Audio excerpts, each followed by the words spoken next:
자, 오늘 읽어주신 본문 지난주에도 생각했던 말씀인 것 기억하실 줄 압니다.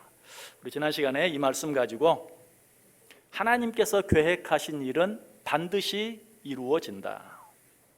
놀라운 것은 하나님의 계획이 이루어지는데 그 일이 꼭 하나님을 믿고 따르는 자들을 통해서만 이루어지는가? 아니다. 하나님을 믿지 않고 따르지 않는 뿐만 아니라 하나님을 반대하고 적대시하는, 심지어는 그를 죽이려 하는 자들을 통해서라도 하나님의 뜻은 반드시 이루어지고야 만다. 자, 여러분, 그런데 이 사실을 통해서 우리가 생각했던 더 큰 교훈이 있었죠. 하나님의 뜻이 그처럼 반드시 이루어지고야 마는데, 그래서 우리는 그 하나님의 뜻이 이루어지지 않게 할 수도 없고 그 하나님의 뜻을 우리로 말미암아 더 잘 이루어지게 할 수도 없는데, 우리가 선택할 수 있는 것이 한 가지 있다고 그랬어요. 우리는 어차피 하나님의 뜻을 이루는 도구가 되는데, 하나님의 축복의 말씀을 이루는 도구가 될 것인가, 하나님의 저주의 말씀을 이루는 도구가 될 것인가, 우리는 그것만 선택할 수 있다고 그랬어요. 자, 우리는 어쨌든 하나님의 예언의 말씀, 약속의 말씀을 이루는 도구가 돼요. 그런데 우리가 뭘 선택할 수 있다고요? 하나님의 축복의 말씀을 이루는 도구가 될 것인가, 하나님의 저주의 말씀을 이루는 도구가 될 것인가, 그것을 우리가 선택할 수 있다. 우리는 그것을 결단해야 된다. 어떻게 결단해야 할까요? 저주의 말씀을 이루는 도구가 되기로 결단하는 사람은 한 사람도 없겠죠. 하나님의 축복의 말씀을 이루는 도구가 되기로, 쓰임 받기로 결단할 수 있어야 된다라고 말씀드렸어요. 자, 그런데 이 말씀을 통해서 우리가 얻을 수 있는 또 하나의 중요한 교훈이 있습니다. 그것은 우리 인간들이 얼마나 간사한가, 우리 인간들이 얼마나 가식적인가, 우리 인간들이 얼마나 비겁한가 하는 것을 오늘 이 사건을 통해서 또 한번 생각해 보게 돼요. 왜냐하면 오늘 본문을 자세히 보면 유대인들이 예수님을 십자가에 달아 죽이는 엄청난 죄를 범하면서도 안식일은 범하지 않기 위해 애를 쓰고 있다는 거예요. 참 말이 안 되는 거죠. 예수님을 잡아 죽이는 엄청난 죄를 지으면서도 안식일은 범하지 않기 위해 애를 쓰고 있다. 우리 지난 시간에도 간단히 생각해 보았어요. 예수님의 시체가 안식일에도 십자가에 달려 있으면 안 된다고 했죠. 왜? 그러면 안식일에 더럽힘을 당해요. 그래서 유대인들이 어떻게 했죠? 예수님의 다리를 꺾어서라도, 그래서 죽었는지 안 죽었는지 좀 더 빨리 확인하고, 아니 죽지 않았다 하면 그렇게 해서라도 빨리 죽게 만들어서 예수님의 시체를 십자가에서 빨리 내려야 된다. 그래야 안식일이 더럽혀지지 않는다라는 것이, 여러분, 안식일을 지키지 않는 것과 예수님을 죽이는 것 가운데 어떤 것이 더 큰 죄입니까? 그런데 지금 유대인들은 어떻게 하고 있어요? 예수님을 죽이면서도 안식일은 범하지 않으려고 애를 쓰고 있다는 것이, 반대로 생각해 보세요.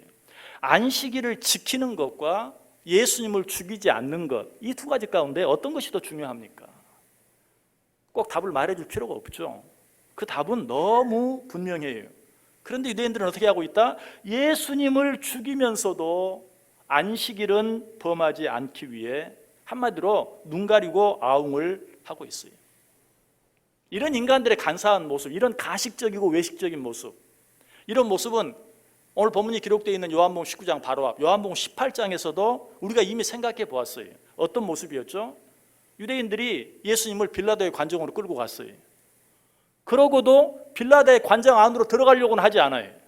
그 이유를 성경이 뭐라고 말하죠? 빌라도가 이방 사람이, 그런데 이방인이 있는 그 빌라도의 관정 안으로 들어가면 자기들이 더럽힘을 당하게 돼요.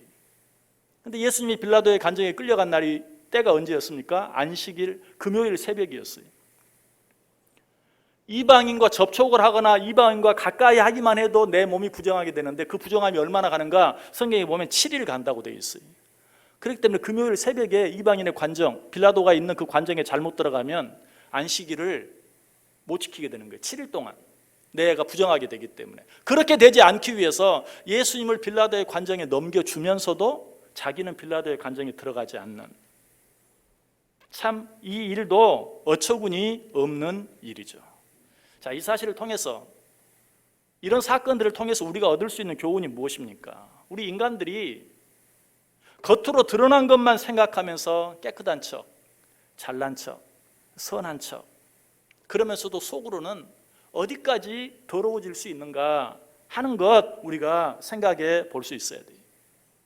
지금 유대인들은 자기들의 이익만을 위해서 지구상에서 행해진 일 가운데 가장 사악한 일, 예수님을 죽이는 일을 자행하고 있어요. 그러면서도 자기들이 율법적으로 흠이 없다는 사실을 드러내기 위해서 예수님의 시체를 다리를 꺾어서라도 안식일 전에 내려달라고 부탁을 하고 있는, 얼마나 가증스러운 모습입니까? 저는 이 말씀을 생각하면서 갑자기 오사마 빈 라덴이 생각이 났어요. 오사마 빈 라덴, 벌써 옛 이름이 되어버렸죠. 얼마 전인 것 같은데 일부러 한번 찾아봤더니 2011년에 죽었더라고요. 벌써 12년이 지나갔어요. 야, 세월이 그렇게 빠른가? 그런데 이 오사마 빈 라덴 하면 여러분 머릿속에 벌써 그 얼굴이 그려지죠? 그 머리에 뭐가 있죠? 터번이 있잖아요. 여러분, 터번을 벗은 오사마 빈 라덴의 모습을 본 적이 있습니까? 본 적이 없죠. 그 사람은 항상 터번을 두르고 있어요. 그 터번을 왜 두르고 있습니까? 종교적인 의식 때문이, 그들의 율법 때문이. 그것을 벗는 것은 큰 죄를 짓는 것이. 아마 오사마 빈 라덴을 산채로 잡아서 어떤 협박을 가했다 할지라도 그 터번은 절대로 벗지 않았을 거예요. 터번을 벗느니 차라리 죽음을 선택했을 것이 분명해요. 왜? 자기들의 종교적인 관습을 목숨보다 더 귀하게 여기기 때문에. 그럼에도 불구하고 오사마 빈 라덴이 저지른 일을 생각해 보세요. 인류 역사상 두 번 다시 있을 수 없는, 두 번 다시 있어서는 안 될 엄청난 죄악을 행했어요. 그것이 종교적인 어떤 관습을 목숨보다 더 귀하게 여기는 한 사람이 저지른 일이. 자, 이런 이야기들을 들으면서 오늘 우리들은 이 말씀이 정말 여기 오늘 본문에 등장하는 유대인들, 그리고 예를 들어서 설명한 오사마 빈 라덴, 그런 사람들에게만 해당되는, 그 사람들만 정말 간사한 사람들이고 가식적인 사람들이고 외식적인 사람들입니까? 우리들은 정말 이 사건과 이 말씀과 전혀 관계가 없습니까? 여러분, 우리 자신을 한번 솔직하게 한번 들여다보세요.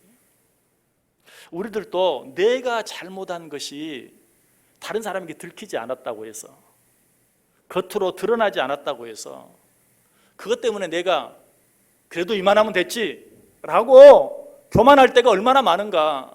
또 어떤 작은 일 하나가 드러남으로 말미암아서 사람들에게 손가락질 받는 그 사람을 향해서 어떻게 그럴 수가 있냐고 얼마나 손가락질 할 때가 많이 있습니까? 여보시, 정말 우리가 그렇게 할 수 있는 자격이 있나요?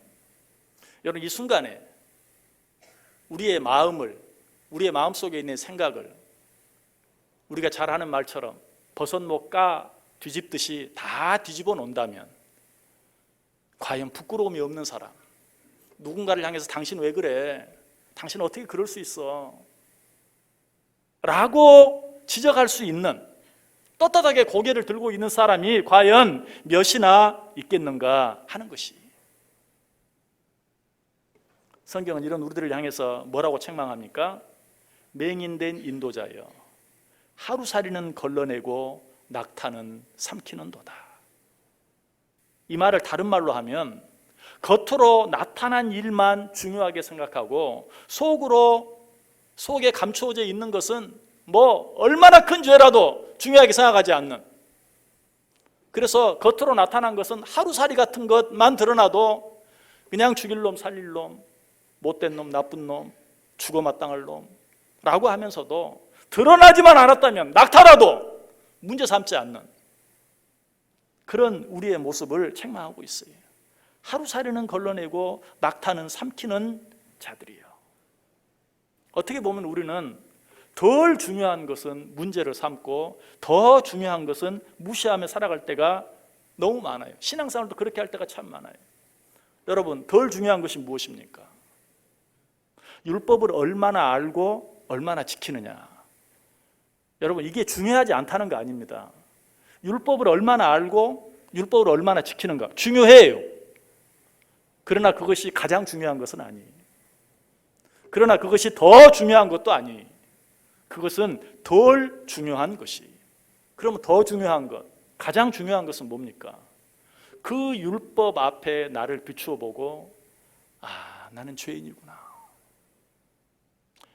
나는 내가 누구를 향해서 손가락질하고 누가 잘못했다고 비웃을 수 있는 그런 사람이 아니구나 라는 것을 깨닫는 것이 중요한 것이. 여러분, 이렇게 말하면 오해할 수 있는데요, 율법은 지키라고 주어진 것이 아니라 율법을 통해서 내가 죄인이라는 사실을 깨달으라고 준 것이. 또 그렇다고 그럼 율법은 안 지켜도 되는 거네요, 그렇게 생각하면 안 되죠. 율법 앞에서 내가 죄인이라는 사실을 깨달으면 자연적으로 율법을 하나라도 더 지키게 되는 것이. 사실 율법 앞에서 내가 너보다 낫다, 그래도 나는 그렇게는 하지 않는다 라고 말할 수 있는 사람은 아무도 없어요. 왜? 야고보서 2장 10절에 이렇게 말하잖아요. 누구든지 온 율법을 지키다가 그 하나를 범하면 모두 범한 자가 된다. 율법이 100개가 있어요. 그 가운데 99개를 지켰어요. 그러나 그 중에 하나만 범하면 결국 모든 것을 범한 자가 된다. 예수님이 실제로 그렇게 말씀하시죠. 화 있을진저 외식하는 서기관들과 바리새인들이여, 회칠한 무덤 같으니 겉으로는 아름답게 보이나 그 안에는 죽은 사람의 뼈와 모든 더러운 것이 가득하도다. 이와 같이 너희도 겉으로는 사람에게 옳게 보이되 안으로는 외식과 불법이 가득하도다. 우리는 내가 다른 사람보다 율법을 하나 더 지켰다는 것 때문에 교만이지. 그리고 다른 사람을 비난해, 미워해. 그래서 성경은 뭐라고 말해요? 99개를 지키다가 하나만 범해도 모두 범한 것이 되느니라 라고 말하면서 우리에게 뭐라고 말합니까? 너희 속에는 더러운 것이 가득하다.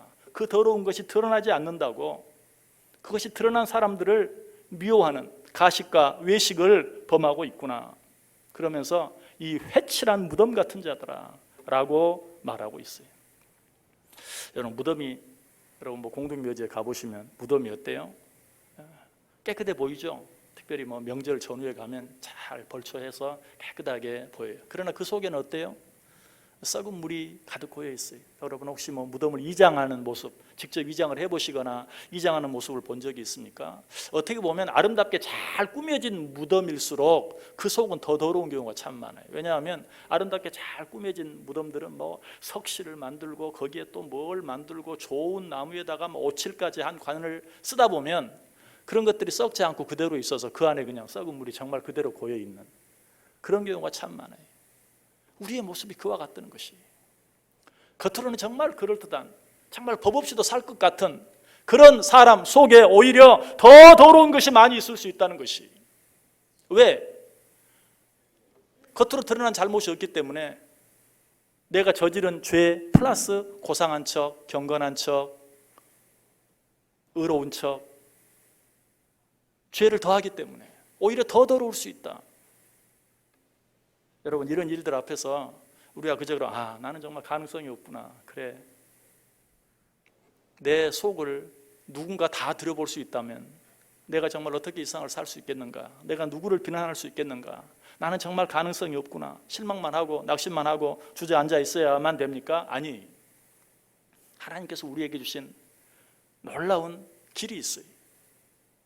여러분, 그것은 우리가 이 세상을 살면서 죄를 짓지 않고 살아가는, 앞으로라도 더 이상 죄를 짓지 않고 살아가는 그거 아니에요.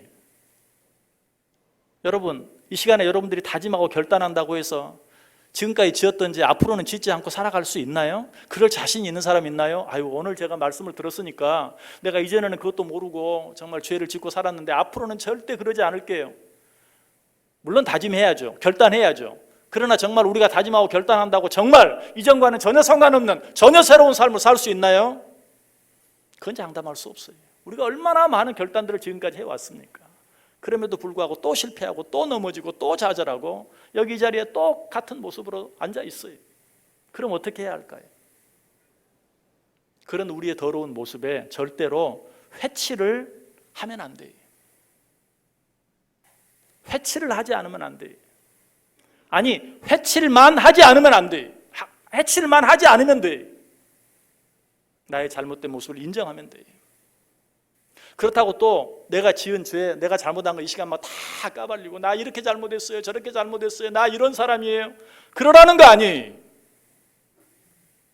잘못한 사람이 있을 때 나도 그런 잘못을 했지, 나도 지금 말할 수는 없지만 나도 똑같은 사람이지 하고 그 사람을 정죄하지 않고 그 사람 미워하지 않고 그 사람을 위해서 한번 기도해주고 한 번 더 사랑해주고 그 사람을 또 반면교사 삼아서 나라도 그렇게 이제는 하지 말아야지 다시 한번 마음에 다짐하고 결단하는, 사람들이 저 사람 잘못했다고 저 사람이 드러난 죄로 인해서 저렇게 욕하고 손가락질하는데 사실 내가 행한 일도 겉으로 드러나면 똑같지 않은가, 마찬가지 아닌가, 누가 누구보다 더 낫다고 누가 말할 수 있는가, 그것만 인정하면 돼.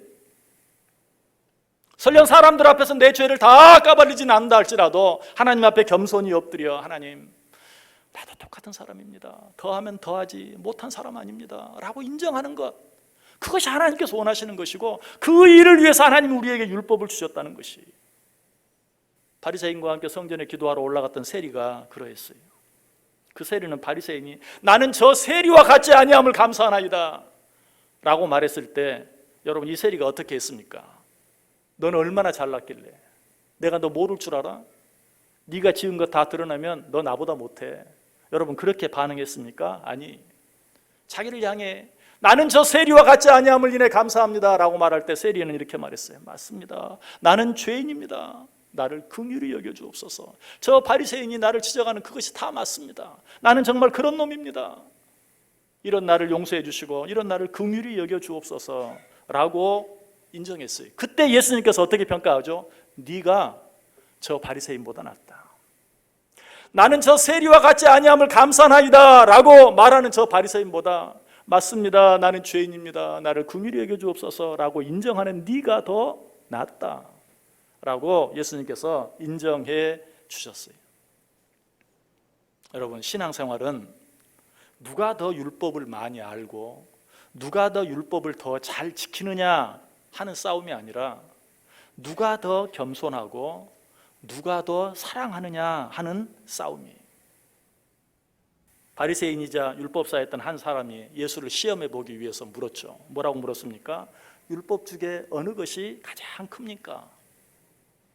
이때 예수님이 뭐라고 말합니까? 내 마음을 다하고 목숨을 다하고 뜻을 다하여 주 너희 하나님을 사랑하라 하셨으니 이것이 크고 첫째 되는 계명이요, 둘째도 그와 같으니 내 이웃을 내 자신같이 사랑하라 하셨으니 이 두 계명이 온 율법과 선지자의 강령이니라.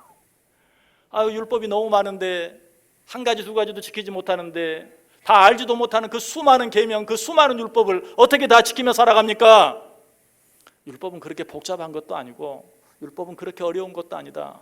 첫째 하나님을 사랑하고 둘째 이웃을 사랑하라, 그것이 온 율법이요 그것이 온 강령이다 라고 말하고 있어요. 여러분 또 한 번 오해하지 마세요. 죄 짓지 말아야지. 당연히 죄 짓지 말아야죠. 그러나 우리 가운데 내가 다짐한 대로 죄 짓지 않고 살아갈 수 있는 사람이 없다니까요. 그것보다 먼저 다짐해야 할 일이 있어요. 내 주위에 잘못한 사람이 있어도 내가 그 사람 앞에서 절대로 나는 그러지 않는다, 나는 너 같지는 않는다 라고 교만하지 말아야지. 나도 결국은 같은 사람 아닌가. 아니 설령 정말 나는 그 사람이 지은 죄를 아직까지 짓지 않았다 할지라도 언제 어느 때 나도 그런 죄를 지을지 알 수 없는, 너무나도 연약한, 너무나도 부족한 그런 존재인 것을 인정하고 손가락질하고 비난하고 미워하는 것이 아니라 오히려 그 사람을 위해서 기도해주고 나도 그런 자리에 빠지지 않기 위해서 한 번 더 겸손히 주님 앞에 무릎 꿇는, 그것이 바로 온 율법을 지킬 수 있는 유일한 길이요 유일한 방법이다라고 말하고 있어요. 그래서 사도 바울은 갈라디아서 5장 14절에 온 율법은 내 이웃 사랑하기를 내 자신같이 하라 하신 말씀에서 다 이루었느니라. 온 율법은 내 이웃을 내 자신같이 사랑하라는 그 말씀 속에 다 이루어져 있다 라고 이야기하고 있어요. 법은 필요합니다. 법은 반드시 있어야 합니다. 그런데 법은 강한 것 같지만 굉장히 약해요. 이 법보다 훨씬 강한 것이 있어요. 그것이 무엇인가? 사랑이. 법은 강한 것 같지만 약하고 사랑은 약한 것 같지만 강해. 그래서 법으로 해결할 수 없는 문제를 사랑은 능히 해결합니다. 그 사실을 가장 잘 보여주는 공동체가 있다면 그것이 바로 우리들의 가정입니다. 여러분, 이 세상에서 법이 가장 잘 지켜지지 않는, 아니 법이 가장 잘 무시되는 그런 공동체가 있다면 어떤 공동체일까요? 가정이죠. 가정에서 법 하면 그건 이미 가정도 아니에요. 가정 안에서 법이 가장 무시되기도 하고 법이 가장 잘 지켜지지 않기도 해요. 그럼에도 불구하고 어때요? 이 세상에서 가장 강한 공동체, 절대로 쉽게 깨뜨릴 수 없는 공동체가 있다면 어떤 공동체입니까? 가정이. 왜 그렇죠? 가정은 법이 지배하는 공동체가 아니라 무엇이? 사랑이 지배하는 공동체이기 때문에 그래요. 오늘 가정의 달이 끝나는 마지막 주일입니다. 뭐 가정의 달 5월 한 달 정해놓고 하는 것이 중요한 것이 아니고 여러분들의 가정도 다시 한번 돌아보세요. 우리 가정이 법이 지배하는 가정인가? 사랑이 지배하는 가정인가? 우리 가정 안에 옳고 그름만 따지는 법보다는 서로 덮어주고 사랑하고 이해하고 용서하고 한 번 더 기도해주고 격려하고 사랑하는, 정말 사랑이 지배하는 공동체인가 한번 돌아보세요. 5월 가정의 달을 보내면서 우리 가정이 사랑이 지배하는 그런 공동체로 세워봐야 되겠다 마음에 다시 한번 다짐하세요. 여러분, 가정뿐만 아닙니다. 교회도 마찬가지입니다. 교회도 율법 하니까 좀 이상하게 들리죠. 그러나 율법을 다른 말로 하면 어떻게 보면 하나님의 말씀이, 그 하나님의 말씀을 지키느냐 지키지 않느냐, 그것이 지배하는 교회가 되면 안 돼요. 설령 하나님의 말씀을 하나님의 말씀대로 잘 지키지 못하는 연약한 자들이 있다 할지라도 그것 때문에 미워하고 정죄하는 것이 아니라 그런 사람을 돌아보아주고 사랑으로 감싸주고 위에서 기도해주고, 여러분, 그 교회가 진정한 교회예요. 하나님의 말씀을 무시하라는 거 아니, 율법을 무시하라는 거 아니, 그러나 하나님의 말씀 앞에서 누가 더 잘했는가 그것을 보는 것이 아니라 그 말씀 앞에 잘못이 드러난 자들을 사랑으로 감싸주는 것, 그리고 그 말씀 앞에서 다른 사람보다도 나 자신을 먼저 그 말씀에 비추어 보는 것, 그것이 교회예요. 교회도 법이 지배하는 교회, 강한 것 같지만 그런 교회는 언젠가, 아니 곧 무너질 수밖에 없어요. 어떤 교회가 오래 가고 어떤 교회가 강합니까? 사랑이 지배하는 교회. 초대교회가 어떤 교회였습니까? 초대교회는 어떻게 보면 법이 무시되는 곳이었죠. 어떻게 그걸 알 수 있습니까? 네 것 내 것 없이 서로 통용하며 사는 교회. 그랬죠? 좀 심하게 말하면 그거예요. 네 것도 내 것이고 내 것도 내 것이고, 그것도 가능한 교회예요. 네 것 내 것 없이 서로 통용하는, 물론 그 반대도 가능하죠. 내 것도 네 것이고 네 것도 네 것이고. 여러분, 초대교회가 그러했기 때문에 우리는 초대교회로 돌아갑시다. 하나님, 우리 교회가 초대교회 같은 교회가 되게 해 주옵소서. 초대교회 안에 무슨 특별한, 정말 외적으로 보았을 때 그럴듯한, 또 남들에게 내놓을 만한 어떤 오래된 역사, 전통, 그런 게 있지 않았어요. 그럼에도 불구하고 우리 모두가 한결같이 초대교회 같은 교회가 됩시다, 초대교회로 돌아갑시다 라고 말하는 것은 그 교회가 사랑이 지배하는 교회였기 때문에. 말씀을 마치겠습니다. 여러분 자신이 어떤 사람이 되길 원합니까? 드러나지만 않으면 됐다 라는 식으로 생각하고, 뭔가 드러난 잘못이 있으면 비난하고 손가락질하고 욕하는 그런 사람이 되기를 원하십니까? 아니, 내가 저지른 잘못이 드러나지 않았다고 그것 때문에 그래도 난 괜찮다, 이만하면 됐다, 난 너 같지는 않다 라고 교만하게 살기를 원하십니까? 드러나지 아니한 내 속에 있는 것들을 보면서 오히려 하나님 앞에 나의 부족함을 인정할 수 있고, 아무도 모르지만 하나님의 말씀 앞에, 율법 앞에 나 자신을 비추어보고 세리와 같이 맞습니다, 나는 죄인입니다, 나를 긍휼히 여겨 주옵소서 라고 인정할 수 있는, 그래서 사람들로부터 저 사람 참 괜찮은 사람이야 인정받는 것으로 만족하는 것이 아니라 예수님으로부터 네가 죄 짓지 않았다고 교만해하는 저 사람보다 차라리 낫다 라고 인정받을 수 있는, 여러분의 가정이 어떤 가정이 되기를 원하십니까? 법이 잘 지켜지는, 위에서 아버지가, 엄마가, 형이 법을 정해놓으면 그 법을 절대로 어기지 않는, 가훈을 한번 정해놓으면 그 가훈에서 절대로 벗어나지 않는 그런 가정이 되기를 원하십니까? 그것도 나쁘진 않겠죠. 그러나 그것보다는 잘못하고 실수하고 죄를 짓기도 하고, 하지만 사랑으로 덮어주고 이해하고 받아주는 그런 가정, 법이 지배하는 가정이 아니라 사랑이 지배하는 가정. 또 우리 교회가 어떤 교회가 되기를 원합니까? 율법이 지배하는, 그래서 잘잘못을 따지는, 그래서 잘한 사람은 교만해지고 잘못한 사람은 비난받고, 그런 교회가 되어지기를 원합니까? 그런 교회는 오래가지 못해요. 우리 모두가 다 실수할 수 있는, 잘못할 수 있는 연약한 자들인 것 인정하고, 사랑으로 한 번 더 덮어주고, 사랑으로 이해하고, 사랑으로 한 번 더 기도해주고, 사랑으로 한 번 더 기회를 줄 수 있는 그런 교회. 그로 말미암아 세상 사람들이 뭐라고 말하든지 우리 주님께서 우리를 향해 네가 더 낫다, 네 가정이 더 낫다, 네 교회가 정말 더 낫다 라고 칭찬받을 수 있는 나 자신, 우리 가정, 우리 교회 될 수 있기를 주님의 이름으로 간절히 축원합니다.